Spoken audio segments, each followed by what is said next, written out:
اچھا، تو آج ہم ایک بہت ہی آپ کہہ لیں گہرے موضوع پر بات کر رہے ہیں۔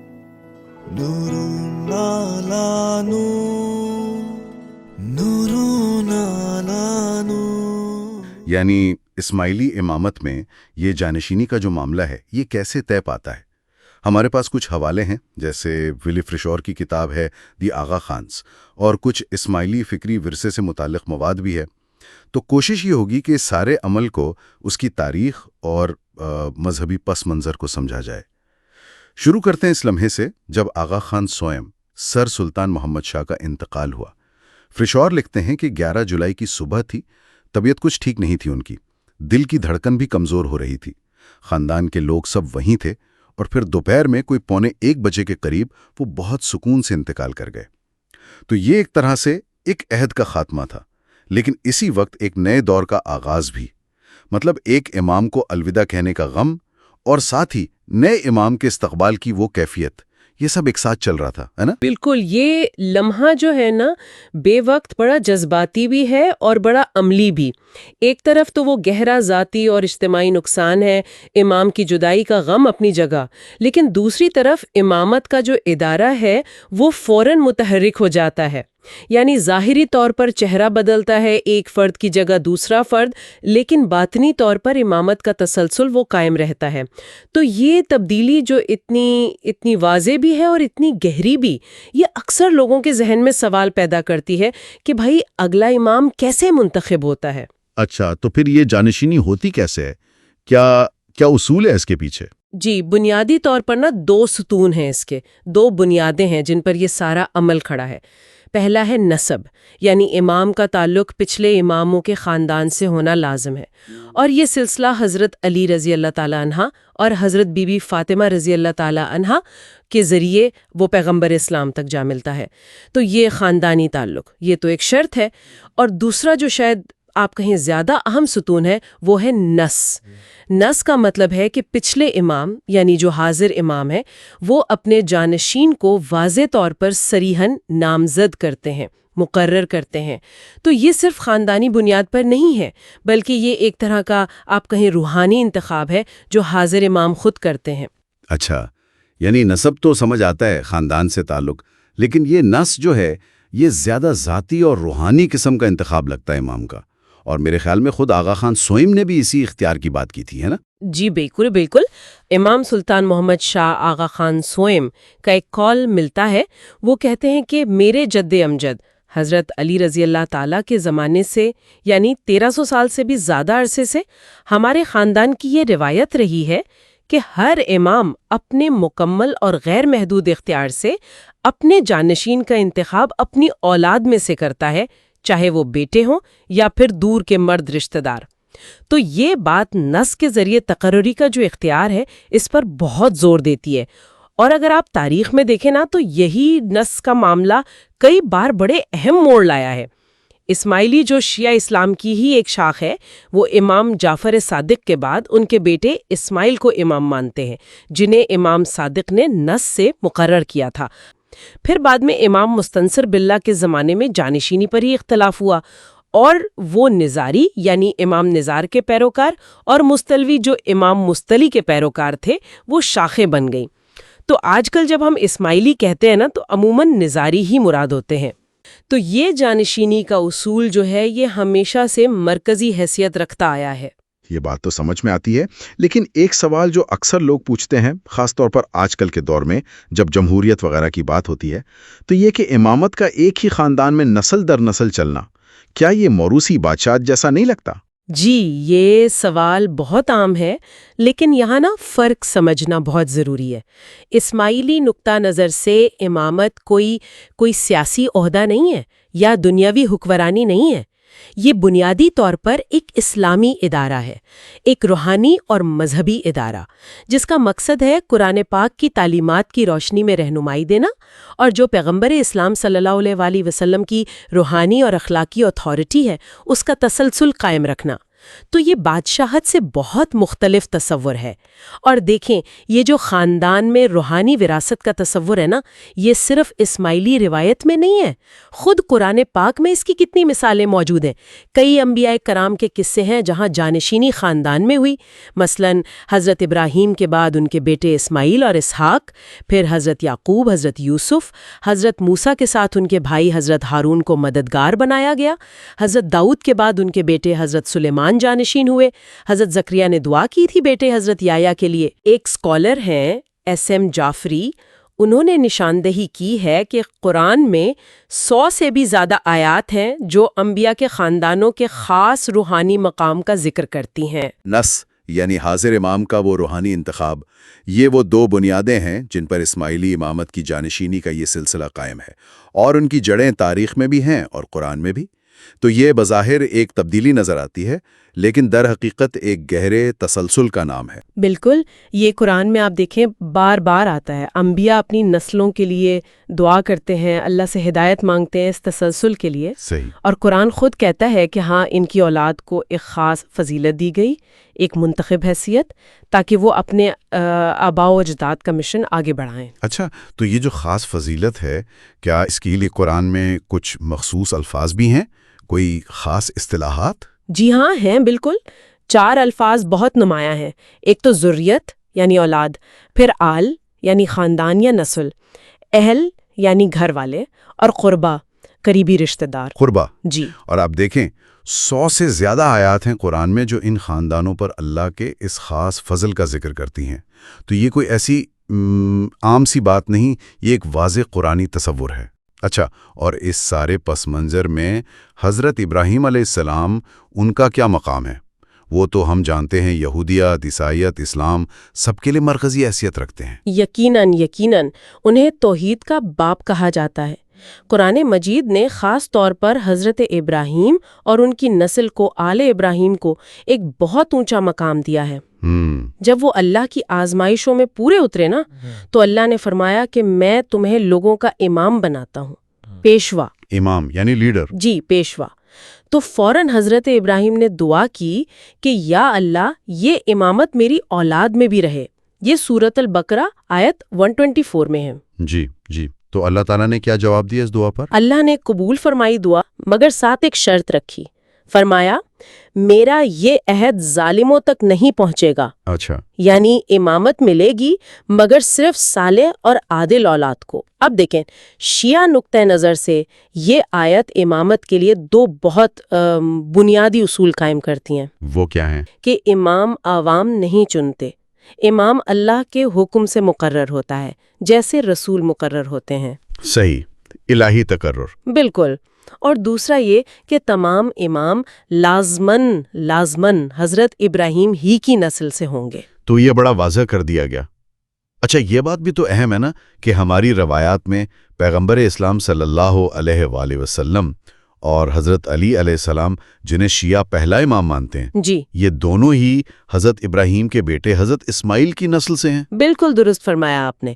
اور خود قرآن سورہ نساء آیت 54 میں کہتا ہے کہ اللہ نے آل ابراہیم کو کتاب دی، حکمت دی اور ملک عظیم یعنی عظیم بادشاہت عطا فرمائی۔ ملک عظیم۔ جی، اور دلچسپ بات یہ کہ بائبل میں بھی کتاب پیدائش میں خدا اور ابراہیم اور ان کی نسل کے درمیان ایک دائمی عہد کا ذکر ہے۔ یہ تو بڑی مماثلت ہے۔ اچھا، اب ذرا سورت آل عمران کی طرف آئیں، آیات 33-34۔ وہاں ایک سلسلہ بیان ہوا ہے، آدم علیہ السلام، نوح علیہ السلام، آل ابراہیم علیہ السلام اور پھر آل عمران۔ اللہ نے ان سب کو جہانوں پر فضیلت دی۔ جی، یہاں آل ابراہیم کے بعد آل عمران کا ذکر ہے۔ یہ عمران کون ہے؟ اس پر تو مختلف آراء ملتی ہیں نا؟ جی ہاں، یہ بہت ہی اہم نکتہ ہے اور اس پر بحث بھی ہے۔ زیادہ تر مفسرین کہتے ہیں کہ یہ حضرت موسیٰ کے والد ہیں یا حضرت مریم کے والد۔ ٹھیک۔ لیکن شیعہ تشریح اور خاص طور پر اسماعیلی تشریح یہ کہتی ہے کہ یہاں عمران سے مراد حضرت علی کے والد ابو طالب ہیں، جن کا اصل نام عمران تھا۔ ابو طالب؟ اچھا، اس کی کیا وجہ ہے، کیا دلیل ہے؟ اس کی دلیل آیت کی ترتیب اور اس کی منطق ہے۔ دیکھیں، آیت میں پہلے آدم کا ذکر ہے، پھر نوح کا، پھر آل ابراہیم کا۔ یہ ایک تاریخی ترتیب چل رہی ہے۔ ہاں، یہ تو ہے۔ تو اس منطق کے حساب سے آل عمران کو بھی آل ابراہیم کے بعد آنا چاہیے۔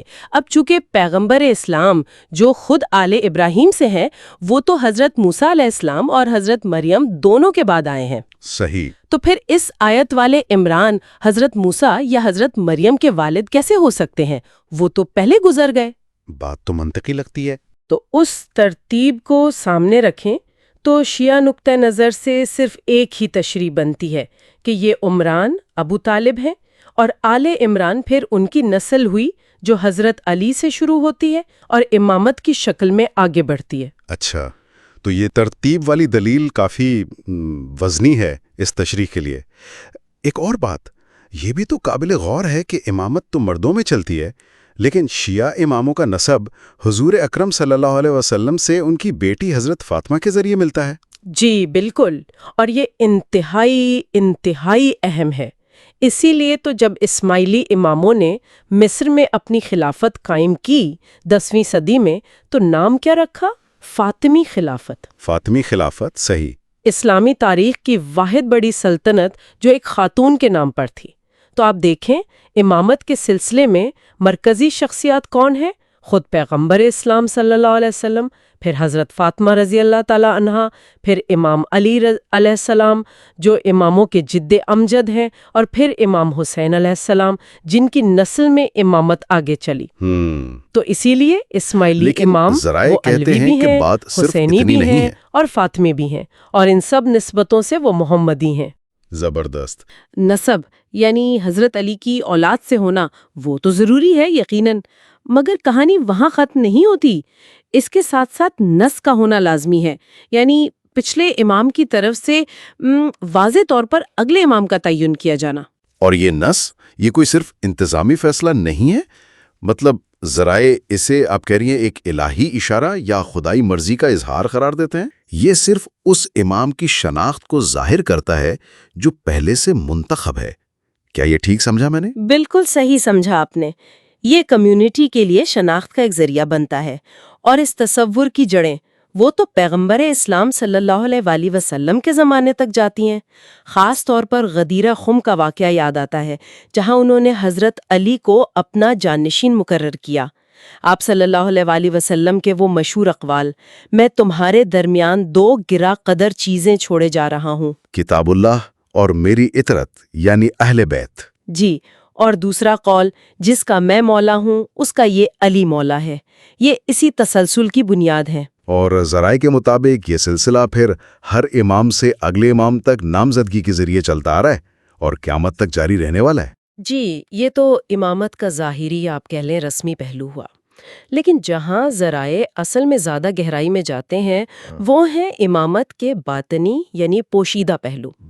اصل جو بنیاد ہے وہ امام کا مخصوص علم اور نور ہے۔ اچھا، یعنی امام کی جو اصل حقیقت ہے وہ ان کے جسمانی وجود سے زیادہ ان کی روح اور اس خاص مقدس علم میں ہے، اور یہ کوئی عام دنیاوی علم نہیں، مطلب تجرباتی یا عقلی قسم کا، بلکہ روحانی نوعیت کا ہے۔ بالکل درست فرمایا آپ نے۔ یہ علم یہ قرآن کے ظاہری اور باطنی دونوں معنی کا مکمل ادراک ہے۔ دین اسلام کی گہری تعویل اور خاص طور پر اس کے جو باطنی حقائق ہے، حقیقت، ان کی معرفت اس پر مشتمل ہے۔ ناصر الدین طوسی جیسے مفکر نے تو اسے کلمہ توحید سے بھی تعبیر کیا ہے۔ یہ حتمی سچائی کا علم ہے، اور اسی مقدس علم کو اکثر نور یعنی روشنی کی علامت سے بیان کیا گیا ہے۔ شاہ کریم الحسینی آغا خان چہارم کا ایک حوالہ تھا 1965 کا، جہاں انہوں نے خود کو اس نور کا حامل کہا جو براہ راست پیغمبر صلی اللہ علیہ وسلم سے منتقل ہوتا آیا ہے۔ جی ہاں، یہی وہ نور ہے جو پیغمبر صلی اللہ علیہ وآلہ وسلم اور امام علی میں مشترک تھا، جو ان کی روحوں میں بسا ہوا تھا۔ یہ ان کی انفرادی شخصیتوں سے ماورا ایک حقیقت ہے۔ اسی لیے تو پیغمبر صلی اللہ علیہ وآلہ وسلم نے علی علیہ السلام سے فرمایا تھا، میں تم سے ہوں اور تم مجھ سے ہو۔ اسے حقیقت محمدیہ یا نور امامت بھی کہا جاتا ہے، یعنی وہ ازلی حقیقت جسے حدیث کے مطابق خدا نے سب سے پہلے تخلیق کیا۔ خدا نے سب سے پہلے میری روشنی کو پیدا کیا۔ تو یہ نور یا حقیقت محمدیہ یہ ایک طرح کا آفاقی اصول ہے، کوئی یونیورسل پرنسپل؟ اسماعیلی فلسفہ نے اسے عقل کل یعنی یونیورسل انٹیلیکٹ کا نام دیا ہے۔ امام جعفر صادق علیہ السلام کا ایک قول بھی ہے کہ محمد صلی اللہ علیہ وآلہ وسلم اور علی علیہ السلام وہ تو تخلیق سے بھی 2000 سال پہلے خدا کے حضور ایک ہی نور تھے۔ کلاسیکی اسماعیلی فلسفے میں تو خدا خود تمام صفات سے مبرہ ہے، ماورا ہے، اور جتنی بھی صفات کمال ہیں وہ دراصل اسی عقل کل سے منسوب ہے جو کائنات کی پہلی تخلیق ہے، کامل ہے اور تمام موجودات کو محیط کیے ہوئے ہے۔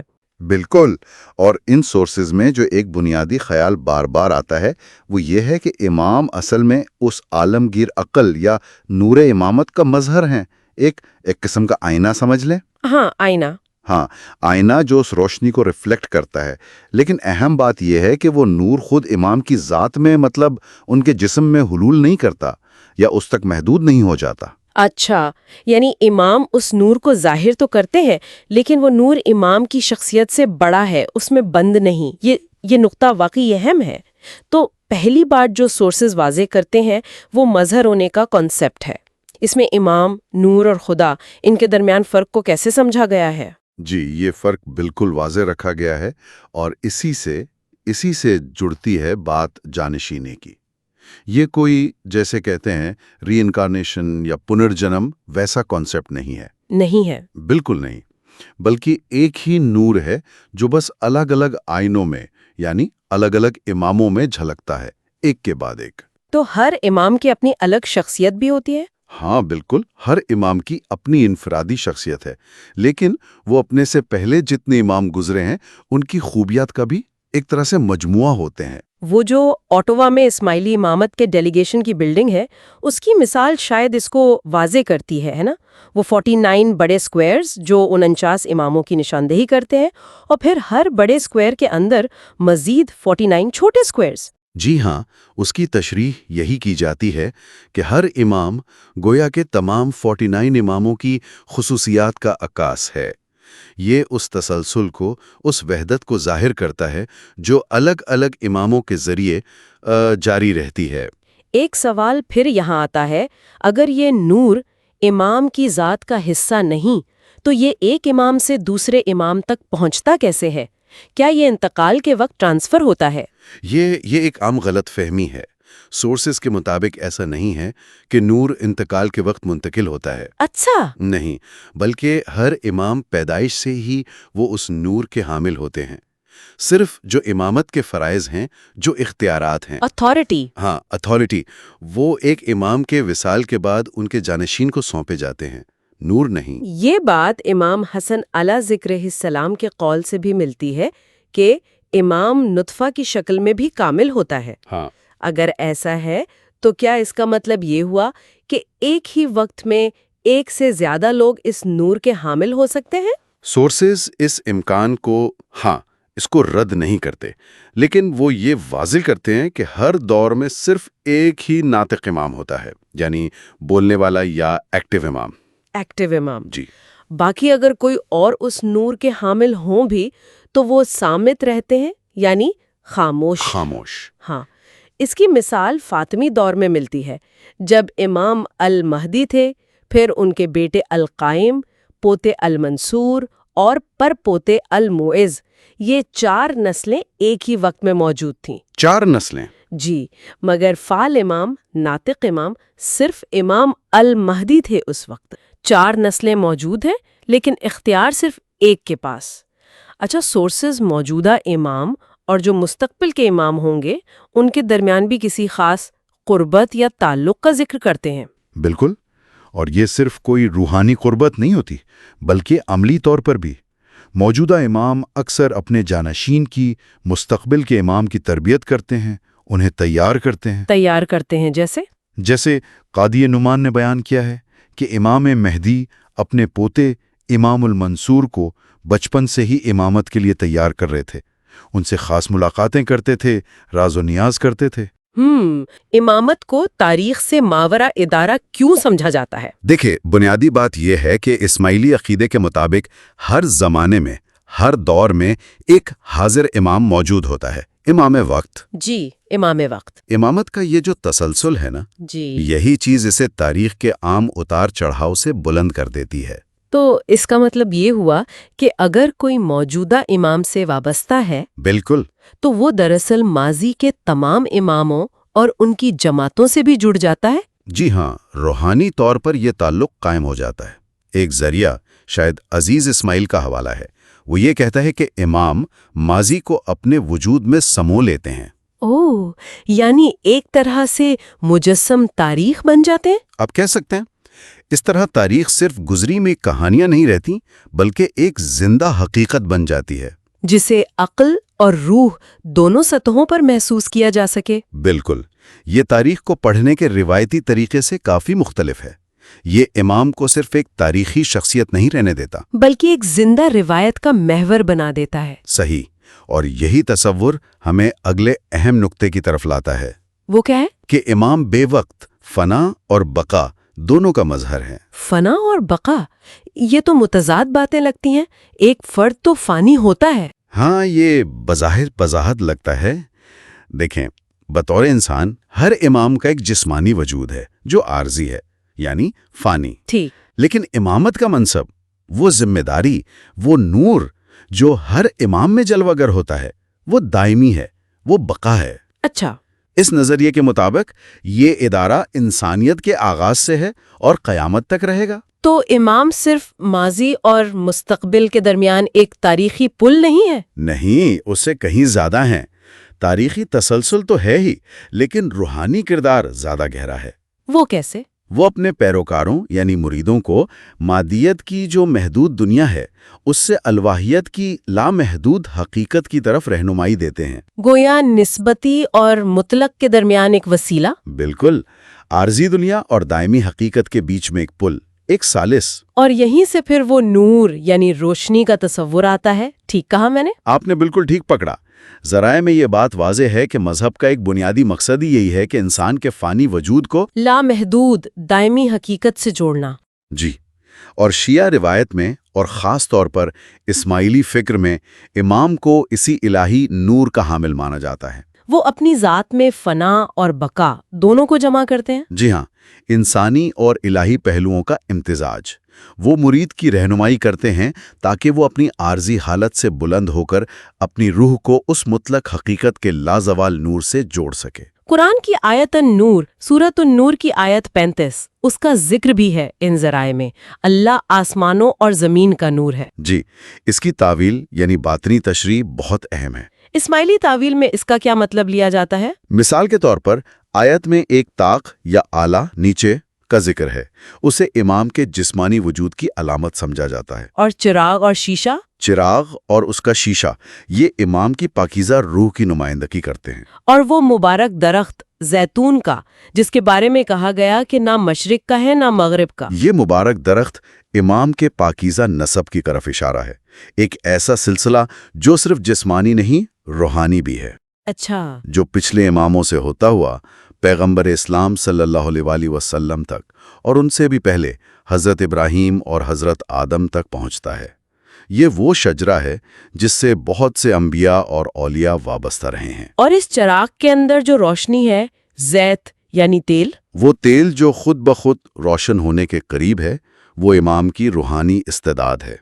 اور جو روشنی پیدا ہوتی ہے وہ خود امامت کا نور ہے، ہدایت، علم، روحانی فضائل کا سرچشمہ. اور اس کا نہ مشرق کا نہ مغرب کا ہونا یہ اس نور کی آفاقیت کو ظاہر کرتا ہے. یہ کسی خاص علاقے، قوم یا زمانے تک محدود نہیں، بلکہ تمام انسانیت کے لیے ہے. ہر اس شخص کے لیے جو حق کا متلاشی ہو. آیت کا اختتام ہوتا ہے نورن علی نور، روشنی پر روشنی. جی، یہ اماموں کے تسلسل کی بہترین علامت ہے. جب ایک امام کا دور مکمل ہوتا ہے اور وہ منصب امامت اگلے امام کو منتقل کرتے ہیں تو گویا نور کا ایک چراغ دوسرے چراغ کو روشن کرتا ہے. نہیں، بلکہ یوں کہیں کہ نور کا ایک حامل دوسرے کی جگہ لیتا ہے. نور تو وہی رہتا ہے، لا متناہی، غیر متبدل. بس ایک امام سے دوسرے امام تک منتقل ہو کر روشنی پر روشنی کا منظر بناتا ہے. تو خلاصہ یہ ہوا کہ امامت کا ادارہ ماضی، حال، مستقبل کو جوڑتا ہے. امام کی شخصیت میں فنا اور بقا دونوں جمع ہیں، بالکل۔ اور امام الہی نور کے ذریعے پیروکاروں کو مطلق حقیقت سے ملاتے ہیں، اور آیت نور کی یہ تشریح اس سارے تصور کو سمجھنے میں کلیدی حیثیت رکھتی ہے۔ یقیناً یہ ایک بہت مربوط اور گہرا فکری نظام ہے جہاں تاریخ، روحانیت اور الہی رہنمائی سب ایک زندہ شخصیت یعنی امام وقت میں مرکوز ہو جاتے ہیں۔ چلتے چلتے سننے والوں کے لیے ایک سوال چھوڑ جاتے ہیں۔ اگر تاریخ کا تجربہ اور الوہی حقیقت سے تعلق ایک زندہ ہستی کے ذریعے ممکن مانا جائے تو یہ تصور وقت، تاریخ اور روحانیت کے بارے میں کسی فرد کے ذاتی نظریے کو کیسے متاثر کر سکتا ہے؟ اس پر ضرور سوچیے گا۔